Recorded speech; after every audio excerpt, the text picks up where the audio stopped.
We have been fighting the good fight, but what did the government do?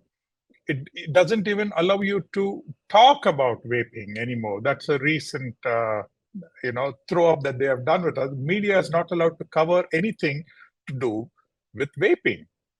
Does that mean they are against harm reduction? That's a question that you need to ask yourself, which is so hypocritical as an approach. That's where we are, and we are in trouble. It's not that these products are not available.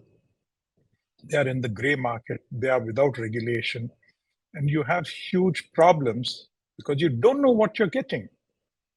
So it is a problem waiting to happen. And when something does go wrong, they're going to say, we told you vaping is bad. That's because you're not allowing licensed products, tested products to come in, safe products to come in. We don't know the origins of these products. That's the problem that we have today. Hello, world. Welcome to the Vaping Unplugged podcast. Everything you need to know about vaping and tobacco harm reduction. Hello, dear vapers. My name is Liza. I'm WVA's community manager, and you're listening to the podcast Vaping Unplugged. You can listen to our podcast on Amazon Music, Spotify, Apple Podcasts, or wherever you get your podcasts. As you already know, we are discussing vaping policies worldwide, and today we'll be discussing vaping ban in India and its potential developments. And we have a very special guest today. Our special guest is Jagannath Sarangapani, representing Association of Vapers India. Hi, Jagannath, and thank you very much for making it to the podcast today. Hi, Lisa, and thank you. And I look forward to this. Yeah. It's our pleasure. So first of all, before we get into the discussions on how the ban works in India and what is the current situation, I want our listeners to hear your story about becoming a vapor, your vaping journey. So how did this happen? Oh, well, I stumbled upon vaping quite by chance. I was a moderately heavy smoker, having started smoking actually late in life. I started smoking when I was 27 or so. And it's almost like I had to catch up with all the smoking that I'd never done before. And so before I knew it, I was smoking an average of 40 cigarettes a day. And I was quite happy with my smoking, except that somewhere along the line, you realize it's not so smart for you. And I was looking at various methods of quitting. This other friend of mine and I would keep having these discussions and debate on what to try. And so went through patches, went through gums, went through aversion therapy, all kinds of things, including Chatniks, that therapy as well. And nothing worked. I mean, cigarette smoking would dip down to 1 or 2, and then boom, it would swing right back. This about 8 years ago, my birthday, we were sitting and having a drink and talking about things. And he said, hey, this new thing has come up. Let's look at it. And so we Googled it and found out some stuff about vaping. And I picked this up and 40 to 0. And that was about 8 years ago now. And I just quit. The day I picked up the vape, I stopped smoking, and I haven't smoked a single cigarette since. And that's how I have been, and it worked for me. I mean, somebody who was such a heavy smoker, right? If it could work for me, it would definitely work for anybody else. And so that's how I have been in this. That's how I've been advocating vapes as a harm reduction. And I've never been fitter in my life, honestly speaking. I work out every day. I run. I do strength training and things like that. Things like this I could never do when I was a smoker. And I've never been healthier. I go for my physicals and I feel fantastic. And so that's why I definitely believe this is the solution that people should be looking for. And that's how my journey for advocacy even started, because I believe that this should be offered to others. Yeah. That's definitely great to hear. And thank you so much for sharing your personal story, because I think many vapers should do that because that's very important. And we always encourage everyone in our community to do so. So let's move on to the discussion about what is happening in India.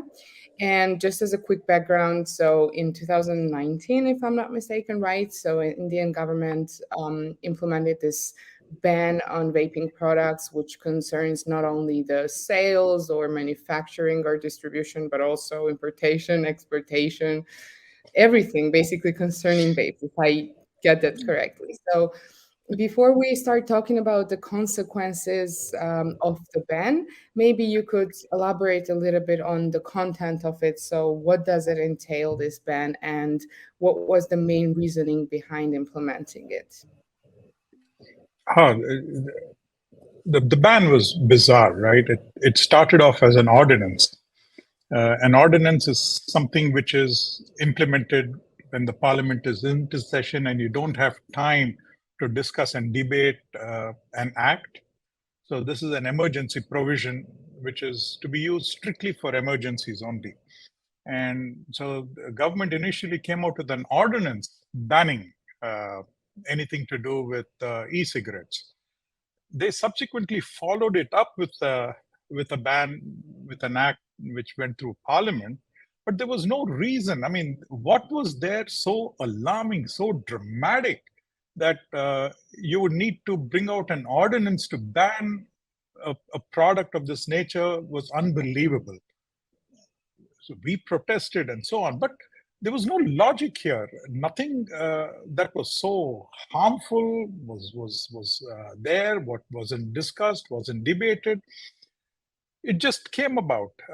You can look at the cause and effects of a ban of this nature, but this was obviously purely economic. Okay, when this ban was challenged in one of the courts, the solicitor representing the government of India said, "Oh, we did this because Joule was coming in." He actually said that in court. It was necessitated, and it was money. It was nothing but finance driven. Even optics do matter when you're announcing such bans and things like that. It's not a health minister who announces the ban, but a finance minister who announces a ban. Optics makes such a big difference, and she went and did it. One wonders why a finance minister should talk about issues relating to health. The day the ban was announced, Lisa, the stock prices of the tobacco industry companies shot up. Okay, and that is something that is significant. Our government is invested in tobacco in India, whether they pretend it is not the case or not, they are. They own nearly 30% of India's largest tobacco company. And so they probably felt threatened that vaping was actually coming in as a healthier alternative and was replacing cigarettes. But then here is the perversion here, right? Now, when you look at tobacco use in India, cigarettes account for only about 8 or 9% of the total tobacco consumption. The rest of the smoked consumption is smoked tobacco, which is about 30%. 20% of it are BDs, which are unfiltered, loose tobacco leaf rolled up. Technically speaking, if you want harm reduction, you should be moving from BDs to cigarettes, because cigarettes are still perhaps safer than BDs. And 70% of us are chewed tobacco. In India, that chewing tobacco is a huge issue. What was done about, if you are really concerned about tobacco harm, what did the government do when it came to chewed tobacco, when it came to BD smokers? They did nothing. This tiny little 10% of people who were smoking, they targeted them in this pretense of saying we are focused on harm reduction, which was so hollow, which was so shameful, which was so obviously twisted in their approach. That is what brought about the ban, really. Mm-hmm. And I wanted to just ask you an additional question to this. So what do you think were the consequences for vapers and those who struggle to quit? Because you've already talked what are the main consumer patterns in India, but what were the consequences after the ban? You see, what do bans do in any country? They drive products underground. That's all they do. Previously, we didn't have regulations, but a lot of our sellers were regulating. They were doing self-regulation. Okay, they were watching out for people buying. They were dissuading underage vaping and things like that. Those things the sellers were taking care. They were insisting on seeing a driver's license, and putting down age restrictions, teaching people how to use vapes, how it was, and so on and so forth. That kind of education was actually happening. We had loads and loads of groups, of support groups in our country. We had so many of them wherein people would log in for advice, and we would be offering advice. Those of us who are experienced smokers, we would have a lot of, experienced vapers and former smokers. People would pick up something and say, hey, I don't know what to do. We would be guiding them, helping them through, transitioning them out of smoking into vaping. Things like that were happening.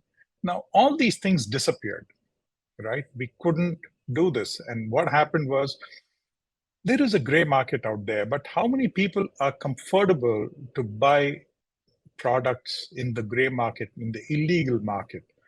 That is bad, right? Now, personal possession, the health minister, the ministry clarified, was not a crime. And so you were allowed to possess a vape, but sales, distribution, marketing, etc., were not allowed. And so it's kind of twisted and perverted. So what was ending up happening was a lot of people who had just transitioned into vaping jumped back into smoking because those were not available legally. We had huge problem with the women who were vaping, right? Now, they were disenfranchised and they couldn't look for products so easily. And so women vapors went back to smoking, which is so unfortunate, and these kinds of things have created huge problems for us vapors. We have been fighting the good fight, but what did the government do? It doesn't even allow you to talk about vaping anymore. That's a recent, throw up that they have done with us. Media is not allowed to cover anything to do with vaping. Does that mean they are against harm reduction? That's a question that you need to ask yourself, which is so hypocritical as an approach. That's where we are, and we are in trouble. It's not that these products are not available. They are in the gray market. They are without regulation. And you have huge problems because you don't know what you're getting. So it is a problem waiting to happen. And when something does go wrong, they're going to say, we told you vaping is bad. That's because you're not allowing licensed products, tested products to come in, safe products to come in. We don't know the origins of these products. That's the problem that we have today. Thank you, Jagannath. And I want to talk about the misinformation. And you mentioned that you've been trying to inform people about what vaping is and what harm reduction is generally. We'll get back to that topic, but I also wanted to talk quickly about the personal possession and a little bit of discrepancy in the legislation, because as far as I understand, the personal possession in India, and we have talked about that too with you, so it's legal, right? So you can possess vapes, but at the same time, there are regulations such as you cannot carry them on the flight. If you're a tourist, you cannot bring them. So, how did this happen? Why do you think there's such a discrepancy between these pieces of legislation? The ban on carrying vapes on flights, I think it was something where the Ministry of Civil Aviation and who look at safety of flights and so on, DGCA, I think they were just trying to please his master, and I think it's a carry forward of that. It's got no logic whatsoever.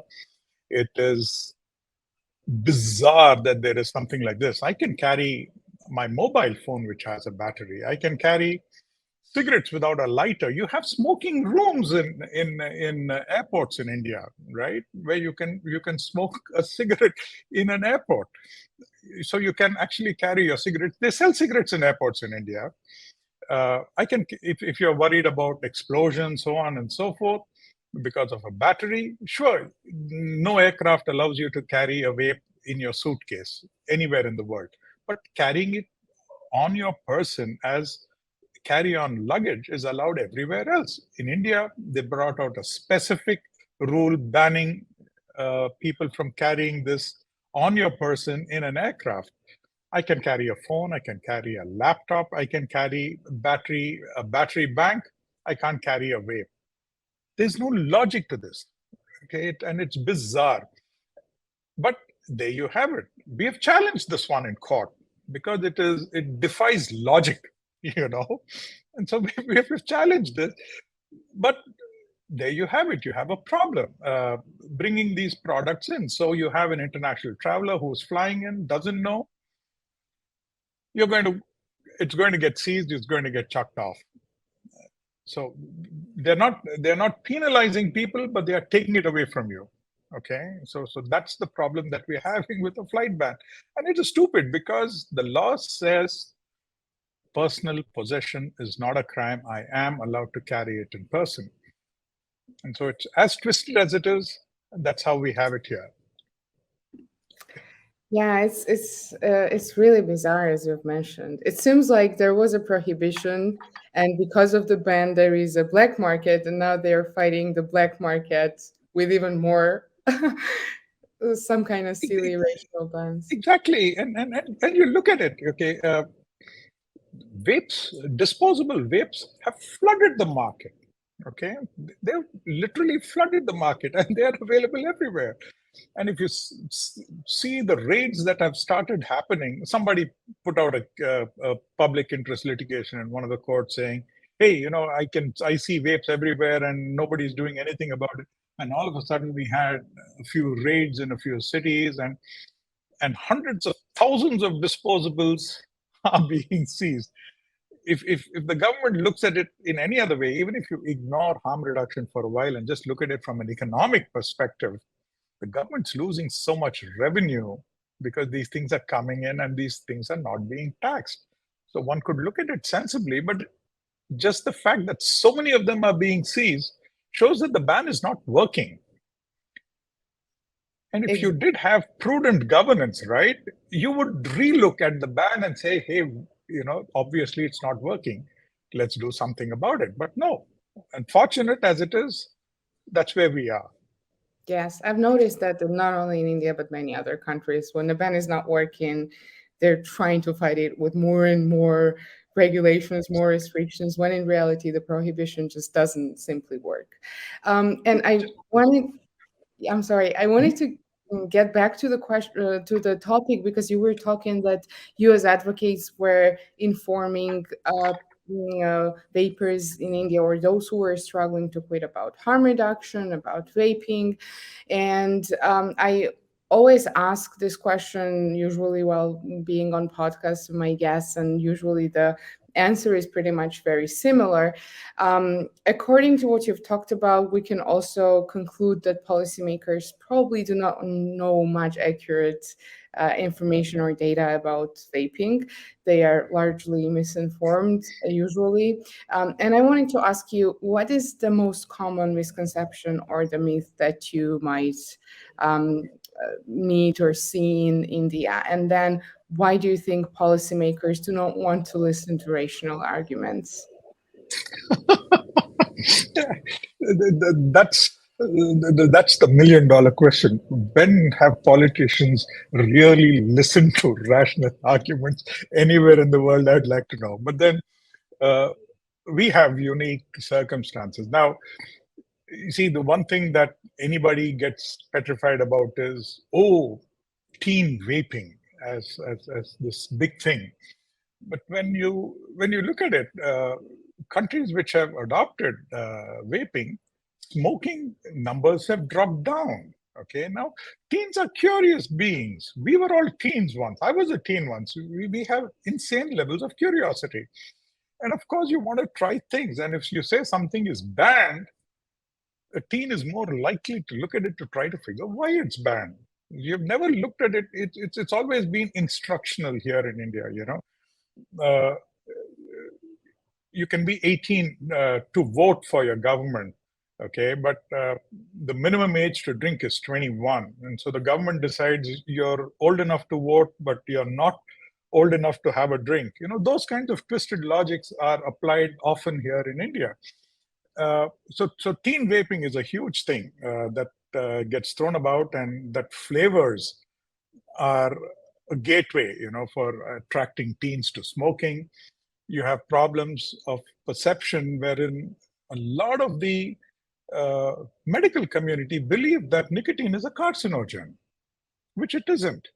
And so we need to go through a lot of process in trying to educate the medical profession. There are a couple of organizations in India, AHRER is one of them, that has been doing this, working with the medical professionals as doctors to doctors talking about THR. So we have misconceptions there. Contents of vapes are misconstrued. That E-Valley's problem in the US was actually talked about in Parliament, that children are dying because of vapes, not going back to reflect and see that it was even publicly acknowledged by the FTC that it wasn't vaping nicotine, but illegal THC cartridges, not legal THC cartridges, illegal THC cartridges. That was the cause of the problem. So we have this. So we have a medical fraternity that believes that vaping, nicotine is a carcinogen. They don't look at it beyond that. So you have to understand science. You need to follow science. You need to be willing to listen. There should be an inherent willingness to listen. And when you ban research, in India, that's one of the other things that they ban. They banned research. On one side, they said, we don't have enough research on how vaping affects people.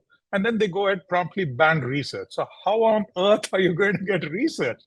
It's this conundrum, and we keep rolling back and forth, and it seems to be very convenient. So we are foxed with that kind of stuff here.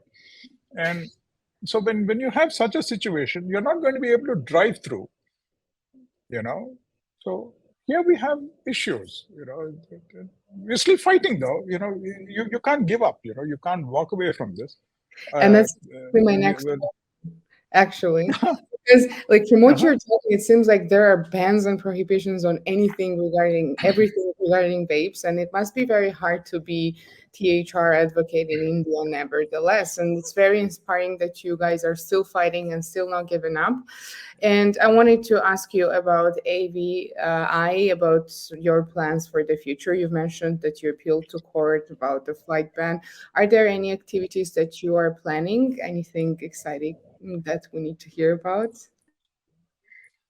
Well, we do have a YouTube channel where we regularly put out these programs called Funvocacy, that basically having fun with advocacy. Otherwise advocacy kind of can get a little too intimidating, and so we come up with topics of interest, of myths and bans, of legal opinions, and so on and so forth, advice to vapers and people who are looking at transitioning out.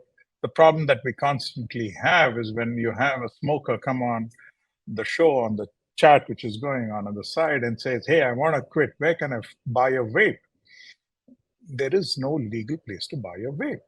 And so I can't really get on the show and advise somebody as to what one can do to quit. However, there are some other alternatives. Snus is something that has been catching attention. It hasn't been banned as yet, but that's another viable alternative that one can do. Incidentally, when they banned vapes, they also banned heat-not-burns. Not that I'm a great fan of a heat-not-burn personally. The product was not even available in India officially when they banned it. So that's the funny part on that side. But AVI, you see, if you look at the average age of a vapor in India, it was about 22, 23, and a lot of the young youth at that point of time, they were closet smokers to begin with, and then they migrated to vaping because it was safer. And so they were closet vapors. They were keyboard warriors, okay? They would come online and really express themselves. But then this has now been going on for 3 years. And so at some point of time, people start getting, that feeling of apathy and feeling of giving up. on this kind of thing. And that's something that we advocates face every now and then. And that's why we have each other to kind of push each other up and go out. Otherwise, you do have an advocacy kind of burnout situation. And that's why we have a group, and somebody steps in and does the driving for a while I step back and recharge my batteries. And so it's this round robin that we engage in to keep the people and the folk of India aware that we still need to fight, and we can't just give up and roll over and play dead. It's just not done. And that's how we do. We draw stories from other countries as well, and that's where for example, organizations like the World Vaping Alliance, you have INCO, you have CAFRA.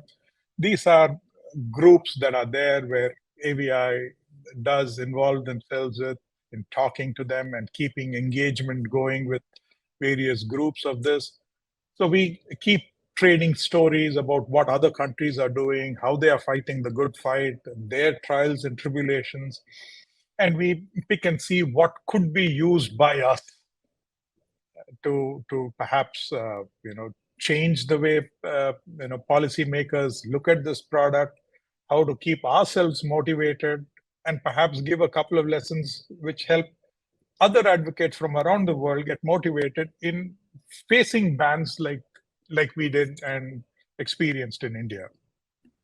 Thank you so much. It's really inspiring what you're doing. And we're moving to the last part of our interview. And as a last question, I just wanted to ask you and give you a chance to address your answer to vapers globally, and just what would be your message to vaping community, and how do you think we should continue defending vaping?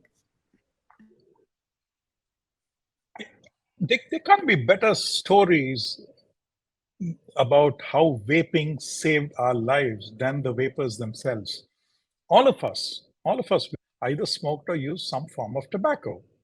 And we have transitioned to a healthier way of life. And there couldn't be anything more powerful than your own personal story. And that is something that I believe is the most powerful message that we could give to anybody who either doubts the efficacy of vaping, or is anybody who is looking at transitioning out of tobacco into a nicotine vape. Now, that is something that I believe should be done. We have to stand together as vapers from around the world, as organizations, and as advocates who believe in harm reduction. I believe we need to stand together. We need to fight this fight together. Look at our case with WHO. India did this and got this award from the WHO. They just turn around and they accuse India when COVID happened that we, hit the numbers, and the actual numbers of deaths were 10x. This is the same WHO which India said, oh, they are the greatest, they know health, they know public policy. These kinds of things keep happening. And it's time that as vapers, we petition our governments to take a more serious stand. Now, COP10 is happening in Panama.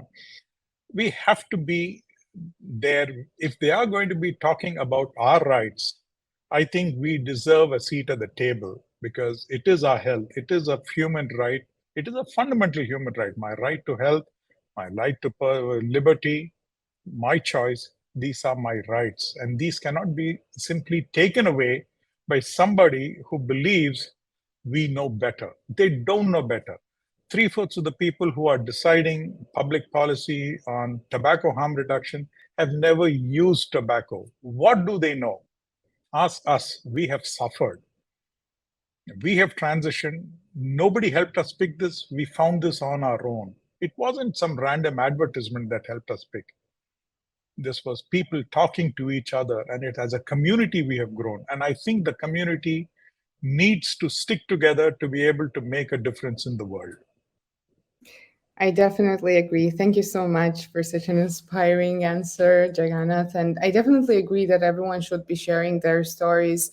I want to use the chance to tell everyone who is listening that even at WVA website, we have a section for testimonials. If you don't know where to place your testimonials or your stories, feel free to submit them there.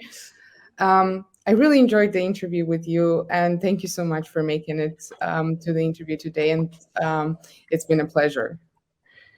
Thank you, Lisa, and thank you, WVA, for having me here and listening to my angst and my the trials and tribulations that we are having here in India. But and we hope hopefully, we hope yeah, for the better future for vaping in India. And you guys, with your activities, I'm sure there will be some improvements. Thank you so much. Thank you. Well, thank you everyone for watching Vaping Unplugged today. Stay tuned for the next episode, and don't forget to sign up and follow the activities of the World Vapers Alliance and Associations of Vapers India. Have a great weekend ahead, and thank you everyone for listening.